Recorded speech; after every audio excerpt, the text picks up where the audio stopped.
Hello students. तो इस lecture में हम इंजीनियरिंग मैथमेटिक्स 3 का जो linear differential equation with constant coefficient है उसमें solution of homogeneous differential equation by synthetic division का एग्जांपल देखने वाले हैं। तो देखते हैं क्या है एग्जांपल और इसका सॉल्यूशन हमें कैसे फाइंड आउट करना है। तो इसके लिए एग्जांपल आपके सामने दे रहे हैं। तो क्वेश्चन है आपका, find the solution of differential equation.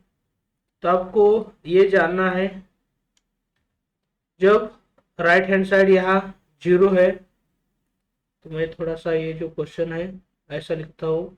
Find solution of differential equation है D cube plus six D square plus 11d plus six of Y equal to zero. तो यहाँ राइट हैंड साइड जीरो है तो ये क्या हो जाएगा, होमोजेनियस डिफरेंशियल इक्वेशन है। इसका हमें सॉल्यूशन फाइंड आउट करना है। तो जनरली फ्लो ऑफ सॉल्यूशन जो है इस टाइप के एग्जाम्पल के लिए तो इस तरह होने वाला है। एकदम डिटेल में सॉल्यूशन तो हम देखने वाले ही है। तो इसका जो सॉल्यूशन है इस तरह होने वाला है। तो पहले हमें क्या करना है, गिवन डिफरेंशियल इक्वेशन लिखना है। तो ये जो डिफरेंशियल इक्वेशन है वो डिफरेंशियल इक्वेशन हम पहले एज इट इज लेते हैं। तो ये डिफरेंशियल इक्वेशन में डी ऑपरेटर में डिफरेंशियल इक्वेशन है। तो यहाँ क्या करना है, y का जो कोएफिशिएंट है वो कोएफिशिएंट हमें जीरो के साथ इक्वेट करना है। और जीरो के साथ इक्वेट करेंगे तो वो क्या मिल जाएगा, एक्सिलरी इक्वेशन मिलेगा। अब हमें सिंथेटिक डिवीजन का यूज करना है, इसलिए हमें क्या करना पड़ेगा, जब ये क्यूबिक इक्वेशन है या फोर्थ डिग्री इक्वेशन है या हायर डिग्री इक्वेशन है तो उसके लिए पहला जो रूट है वो ट्रायल एंड एरर मेथड का यूज करके सॉल्व करना पड़ता है। तो देखते हैं क्या है ट्रायल एंड एरर मेथड और कैसे उसका सॉल्यूशन पहला फाइंड आउट करना है। तो इसमें पहले क्या करना है, ये जो लास्ट टर्म है इसे देखना है। ये सिक्स है, इसके डिवाइजर्स देखना है। मीन सिक्स को कौन से नंबर से डिवाइड हो सकता है वो पहले देखना है। तो आपको सिक्स को वन से डिवाइड हो सकता है, माइनस वन से हो सकता है, two, minus two, three, minus three, six और माइनस सिक्स। ये सब कुछ क्या है, डिवाइजर्स ऑफ सिक्स है। तो हमें क्या करना है, पहला रूट फाइंड आउट करने के लिए जनरली यहाँ माइनस वन लिखना भूल गया। तो one, minus one, two, minus two, three, minus three, six, minus six, इसमें से कौन सा रूट है पहला ये देखना है हमें। तो हम क्या करते हैं, वन बाय वन चेक करते हैं। तो पहला रूट के लिए हम क्या करेंगे, जनरली वन को ही चूज करेंगे। तो जब d is equal to one choose करते हैं तो ये जो लेफ्ट हैंड साइड है वो लेफ्ट हैंड साइड आपको पता ही है, ये आपकी लेफ्ट हैंड साइड है। तो इस लेफ्ट हैंड साइड में हमें क्या करना है, d की जो वैल्यू है वो d की वैल्यू क्या पुट करनी है, वन पुट करनी है। तो देखते हैं डी की वैल्यू वन पुट करने के बाद क्या होता है, one cube plus six into one square plus 11 into one plus six. लेकिन यहाँ ऑब्जर्व करेंगे हर एक टर्म पॉजिटिव है और यह पॉजिटिव होने के बाद यह क्या हो जाएगा, वन, यहाँ total six into one square यही हो जाएगा। और ये जो पार्ट देखेंगे तो ये सम जो है वो क्या होने वाली है, नॉन जीरो होने वाली है। लेकिन यहाँ आप जब देखेंगे एक्सिलरी इक्वेशन, इसके राइट हैंड साइड जीरो है तो यहाँ लेफ्ट हैंड साइड में डी की वैल्यू वन पुट करने के बाद left hand side is not equal to right hand side आ रही है। तो ये D is equal to one तो रूट नहीं हो सकता। अब हमें क्या करना है, नेक्स्ट के लिए जाना है। तो नेक्स्ट रूट फाइंड आउट है या नहीं ये देखने के लिए मैंने यहाँ डी की वैल्यू वन पुट कर रहा हूं। तो ये जो आपका लेफ्ट हैंड साइड है एक्सिलरी इक्वेशन में, इसमें डी की वैल्यू मुझे क्या पुट करना है, माइनस वन पुट करना है। तो देखते हैं माइनस वन पुट करने के बाद क्या होता है। तो यहाँ इसी तरह हम डी की जो वैल्यू है माइनस वन पुट कर रहे हैं। तो ये डी की वैल्यू माइनस वन पुट करने के बाद अब हम सिंप्लीफाई करेंगे। माइनस वन का जो क्यूब होता है वो क्या हो जाएगा, माइनस वन। ये माइनस वन का स्क्वायर प्लस वन होता है तो सिक्स इंटू वन क्या हो जाएगा, वन। फिर ये 11 इंटू माइनस वन जो है वो क्या हो जाएगा, माइनस 11 हो जाएगा। अब जब आप ये सिंप्लीफाई करेंगे तो ये सिंप्लीफाई करने के बाद आपको क्या पता चल जाएगा, ये -1 और ये -11 है, -12 हो जाएगा और +6 +6 +12 हो जाएगा। तो यहाँ क्या बन रहा है, = 0 मिल रहा है। तो ये हम क्या कह सकते हैं, left hand side = right hand side मिल रहा है। देयरफॉर हम ऐसा कह सकते हैं D = ये जो -1 आया है, तो यहाँ आप D = -1 is one of the root of axillary equation हो जाएगा। तो ये एक आपका रूट मिल गया। इसमें हमने trial and error method use की, क्योंकि पहला ट्रायल हमारा D = 1 था, लेकिन left hand side = right hand side नहीं मिला है, इसलिए हमने दूसरा ट्राई किया है D = -1 का, और वो हमें क्या मिला है, left hand side = right hand side. तो ये D = -1 ये क्या हो गया, इसका रूट मिल गया है। तो अब ये D = -1 रूट मिला है, तो हमें क्या करना है, अब सिंथेटिक डिवीजन के लिए जाना है। तो यहाँ हम क्या करते हैं, सिंथेटिक डिवीजन जो है वो यहाँ नेक्स्ट पेज पे ले रहे हैं। अब यहाँ हमें ये देखना है, ये जो पॉलिनोमियल देखेंगे तो पहले ये पॉलिनोमियल सिंथेटिक डिवीजन के लिए डिक्रीजिंग ऑर्डर में है या नहीं ये देखना है, लेकिन ये already decreasing order in D है। तो पहले d³ का कोएफिशिएंट है, वो d³ का कोएफिशिएंट यहाँ लिखना है। तो यहाँ d³ का कोएफिशिएंट क्या है, 1। फिर d² का कोएफिशिएंट जो है यहाँ वो लिखना है, लेकिन यहाँ d² का कोएफिशिएंट क्या है, 6। फिर d का कोएफिशिएंट जो है वो d का कोएफिशिएंट यहाँ लिखना है, वो है 11। और लास्ट जो है कांस्टेंट टर्म, वो कांस्टेंट टर्म यहाँ लिखना है। तो ये तो समझ में आया होगा ये नंबर जो मैंने लिखे हैं किस तरह लिखे हैं। अब आपको क्या करना है, ये जो D = -1 पुट करने के बाद left hand side = right hand side मिला है, तो यहाँ हमें ये जो नंबर है वो कौन सा लिखना है, -1 लिखना है। अब ये सिंथेटिक डिवीजन स्टार्ट हुआ है। अब ये सिंथेटिक डिवीजन में ये जो पहला नंबर है, वो पहला नंबर क्या करना है, एज इट इज यहाँ लिखना है, यहाँ प्लस देने की जरूरत नहीं। ये जो पहला नंबर है वो एज इट इज यहाँ लिखना है। फिर क्या करना है हमें, ये जो नंबर 1 है और ये जो -1 है, इन दोनों का प्रोडक्ट करना है। तो -1 और ये 1, इन दोनों का प्रोडक्ट -1 हो जाएगा। तो यहाँ ये जो -1 प्रोडक्ट हो रहा है, ये कुछ भी प्रोडक्ट आता है प्लस या माइनस, वो क्या करना है, इस टर्म से इस टर्म के साथ ऐड करना है। तो आप यहाँ देख सकते हैं प्लस ऑफ माइनस क्या हो जाएगा, माइनस हो जाएगा। तो ये 6 -1 यह क्या होने वाला है, = 5 होने वाला है। तो इसी तरह ये एडिशन करनी है। फिर क्या करना है, ये -1 और ये जो 5 है, इन दोनों का क्या करना है, प्रोडक्ट करना है। फिर क्या हो जाएगा, -1 इंटू ये जो 5 है, इसका जो प्रोडक्ट है, ये प्रोडक्ट क्या होने वाला है, -5 होने वाला है। फिर ये जो है -5, ये जो 11 है इसमें ऐड करना है, लेकिन प्लस ऑफ माइनस क्या हो जाएगा, माइनस होता है। तो 11 - 5 क्या होने वाला है, +6 होने वाला है। फिर हम क्या करेंगे, ये जो -1 है और ये 6 है, इन दोनों का प्रोडक्ट करेंगे, और इन दोनों का प्रोडक्ट करके क्या करना है, यहाँ ऐड करना है। तो ये क्या हो जाएगा, फिर -6 हो जाएगा, और फिर इन दोनों की एडिशन हो जाएगी। और जब यहाँ 0 आ जाएगा तो ही हम क्या कह सकते हैं, ये जो सिंथेटिक डिवीजन है ये करेक्ट है।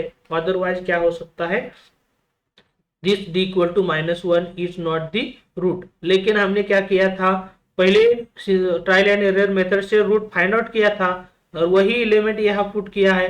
तो यहाँ 101% क्या आने वाला है, 0 ही आने वाला है। अब इसके बाद आपको ये 1, 5, 6 एलिमेंट दिख रहे हैं। तो यहाँ क्या करना है, ये जो लास्ट वाली टर्म है ये कांस्टेंट टर्म हो जाएगी। फिर ये जो 5 है कोएफिशिएंट ऑफ D हो जाएगा, और ये जो 1 है वो क्या होने वाला है, कोएफिशिएंट ऑफ D² होने वाला है। तो ये जो आपका इक्वेशन है, फिर एक्सिलरी इक्वेशन हम यहाँ आपके सामने लेते हैं। तो ये आपका एक्सिलरी इक्वेशन है। वही एक्सिलरी इक्वेशन हम कैसे लिखने वाले हैं आप यहाँ देख सकते हैं। यहाँ हमें क्या करना है, ये जो D = -1 रूट है, तो इसके रिलेटेड देखो कौन सा फैक्टर आता है जनरली, तो d इक्वल टू -1 रूट है, तो ये -1 लेफ्ट हैंड साइड में लेंगे तो क्या हो जाएगा +1। तो इसके रिलेटेड क्या होने वाला है जनरली, ये जो d+1 फैक्टर होने वाला है। अब दूसरा जो फैक्टर है कैसे लिखते हैं ये देखो जरा, ये जो डी स्क्वायर है, ये डी स्क्वायर की टर्म लिखनी है हमें, उसका जो कोएफिशिएंट है वो भी कोएफिशिएंट यहाँ लिखना है। तो यहाँ क्या बन गया है 1 इंटू डी स्क्वायर, प्लस करने के बाद हमें क्या करना है, ये जो फिर कोएफिशिएंट जो है 5, वो 5 कोएफिशिएंट लिखना है।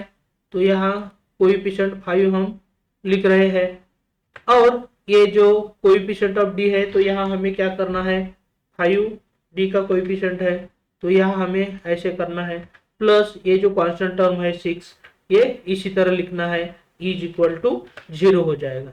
इसका मतलब ये जो क्यूबिक इक्वेशन है वो हम d+1 फैक्टर आउटसाइड में लेने के बाद इस तरह आपका फिर फैक्टर क्वाड्रेटिक फैक्टर हो जाएगा, और ये d square plus 5d plus 6 equal to 0 हो जाएगा। अब ये सिंप्लीफाई करने के लिए फिर हम क्या कर सकते हैं, दूसरी आइडिया यूज कर सकते हैं। तो ये दूसरी आइडिया जब इस तरह का इक्वेशन है तो हम क्या कर सकते हैं, फिर आपके सामने ये जो आइडिया है ये भी आइडिया आपको दे रहे हैं। तो यहाँ हम ये जब सिंप्लीफाई करना है तो ये पार्ट सिंप्लीफाई करने के लिए आपके सामने यहाँ ये जो पार्ट है ये पार्ट आपको यहाँ दिखाया है। मेरा नेक्स्ट टारगेट जो है वो D square plus 5d plus 6 equal to 0। अब यहाँ हम क्या कर सकते हैं, और एक स्टेप लेते ही है, तो यहाँ इन दोनों का प्रोडक्ट 0 है।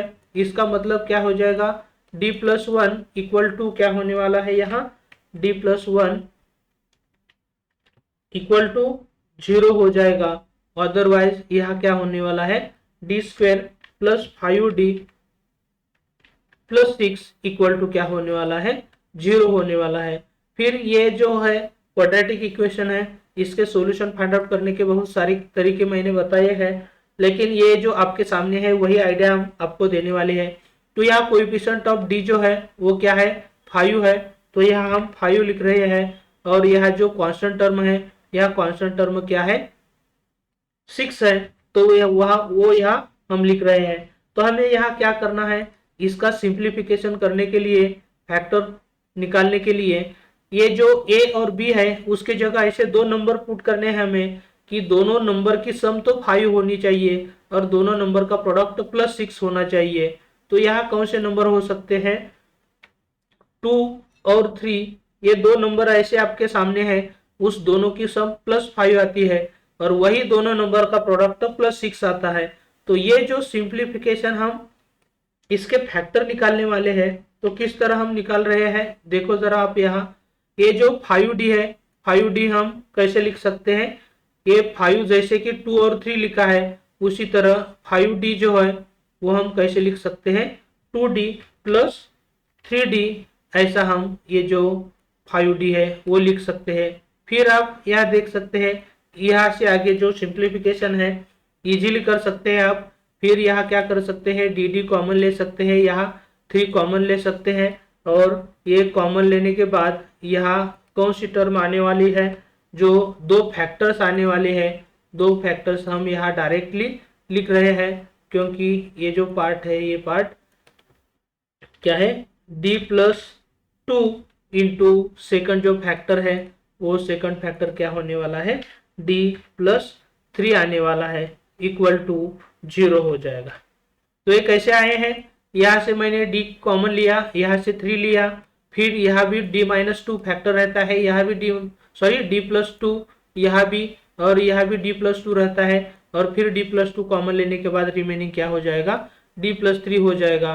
तो टोटल जो फैक्टर्स मिल गए हैं हमें, तो ये फैक्टर्स के रिलेटेड यहाँ d+1 था, और यहाँ जो है वो एज इट इज हम यहाँ लिख रहे हैं। ये जो पार्ट है यहाँ इस पार्ट का यूज करके हम देख सकते हैं ये जो d की वैल्यू है ये d+1 इक्वल टू 0 है, तो d की वैल्यू क्या हो जाएगी -1 हो जाएगी। फिर यहाँ d+2 0 के साथ इक्वेट करेंगे तो d की वैल्यू क्या हो जाएगी -2 हो जाएगी, और ये d+3 इक्वल टू 0 के साथ इक्वेट करेंगे तो डी इक्वल टू क्या मिल जाएगा हमें, -3 मिल जाएगा। तो इसी तरह ये जो रूट्स है, ये रूट्स आप देख सकते हैं, लेकिन ये रूट कौन से टाइप के हैं ये भी आपको देखना है। तो यहाँ हम क्या कर सकते हैं, दिस रूट्स आर रियल, सब रूट आप देख रहे हैं रियल है एंड डिस्टिंक्ट भी है। तो यहाँ हम रियल एंड डिस्टिंक्ट लिख रहे हैं। तो ये रियल एंड डिस्टिंक्ट रूट है, तो इसके रिलेटेड आपको क्या करना है, इसका कंप्लीट सॉल्यूशन, क्योंकि होमोजेनियस डिफरेंशियल इक्वेशन है तो इसका कंप्लीट सॉल्यूशन क्या होता है, कॉम्प्लीमेंट्री फंक्शन ही इसका कंप्लीट सॉल्यूशन होता है। तो आपके सामने ये जो आइडिया है यह नीचे मैंने ऑलरेडी ली थी, तो ये आपको आइडिया आपके दिमाग में होनी चाहिए। तो if all roots d is equal to m1 m2 up to mn are real and distinct, तो उस वक्त क्या होता है, ये आपका सॉल्यूशन हो जाएगा। लेकिन यहाँ जनरली क्या है, 3 ही रूट है, तो यहाँ हम क्या कह सकते हैं, m1 m2 और m3 are real and distinct root, then it's solution is, यह सॉल्यूशन हम क्या कर सकते हैं, इसी तरह बना सकते हैं m1 m2 m3। तो ये आपका कॉम्प्लीमेंट्री फंक्शन भी होगा या तो कंप्लीट सॉल्यूशन भी होगा। तो यही आपका क्या होने वाला है, कंप्लीट सॉल्यूशन होने वाला है। तो ये आप देख सकते हैं, ये आइडिया यूज करने के बाद ये जो m1 की वैल्यू है वही m1 की वैल्यू -1 है, m2 की वैल्यू -2 और m3 की वैल्यू -3 है। तो यहाँ पुट करने के बाद -1x हम -x लिख सकते हैं, ये क्या कैसे लिख सकते हैं, -2x लिख सकते हैं, और ये जो है -3x एक्सपोनेंशियल में हो जाएगा। तो यही आपका क्या होने वाला है, सॉल्यूशन होने वाला है। तो इसी तरह ये जो एग्जांपल है, इस एग्जांपल का सॉल्यूशन हम कर सकते हैं। अब आपके लिए एक एग्जांपल दे रहा हूँ, इसका सॉल्यूशन क्या हो सकता है आप मुझे कमेंट करके बता सकते हैं। तो ये जो एग्जांपल है इसका सॉल्यूशन तो मैंने ऑलरेडी आपके सामने ही दिया है गलती से। तो इसका सॉल्यूशन जो डी के वैल्यू है, डी के वैल्यू 1 2 3 हो जाएगी। तो ये एग्जांपल आपके सामने है। फिर आपको क्या कर रहा हूँ, दूसरा एग्जांपल दे रहा हूँ, इसका डी के वैल्यू क्या हो सकते हैं आप मुझे कमेंट करके बता सकते हैं। तो ये एक एग्जांपल आपके सामने है, इसका सॉल्यूशन तो आपको पता ही चल गया है। फिर जो नेक्स्ट एग्जांपल है, नेक्स्ट एग्जांपल भी आपको यहाँ दे रहे हैं, इसका सॉल्यूशन आप मुझे कमेंट करके बता सकते हैं। ये जो सिंथेटिक डिवीजन है इसका यूज करके ये कैसे सॉल्व होता है।